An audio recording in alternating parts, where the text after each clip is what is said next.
performanca e sistemit prokurar në këto dy periudha është, domethënë, nuk është e keqe në një farë mënyrë.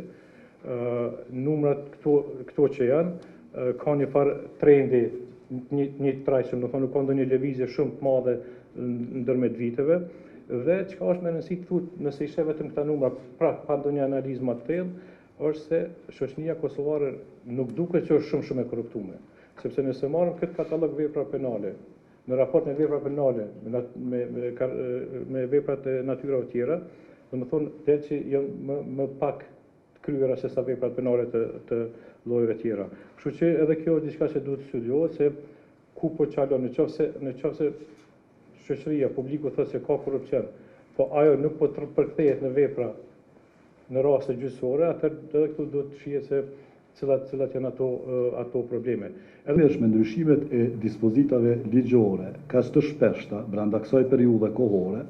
aq më tepër kur nga përvoja ime jam në dieni që nuk është bërë hulumtim i mjaftueshëm në secilën situatë se çka duhet realisht të ndryshohet në dispozitat e legjislacionit penal, posaçërisht në sferën e inkriminimit të veprave penale të korrupsionit. Kjo pastaj ka krijuar probleme edhe në aspektin e ndërtimit të mirëfillt të praktikës gjyqësore, që do të kishte krijuar efekt tek gjykatat e nivelit më të ulët, qoftë gjykata e apelit apo të gjykata themelore, për të zbatuar në mënyrë të drejtë dispozitat ligjore. Lëndët e korrupsionit duhet trajtohen me urgjencë, sepse edhe trajtimi i tyre me vonesë nuk është që kontribon, më thonë vërtetën është e kundërta, kontribon negativisht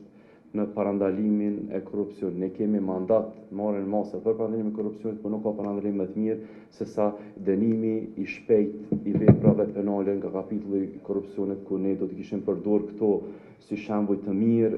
për të informuar edhe publikun, edhe qytetarët, edhe ata që ju shkon mendja të korruptohen, që këto nuk tolerohen.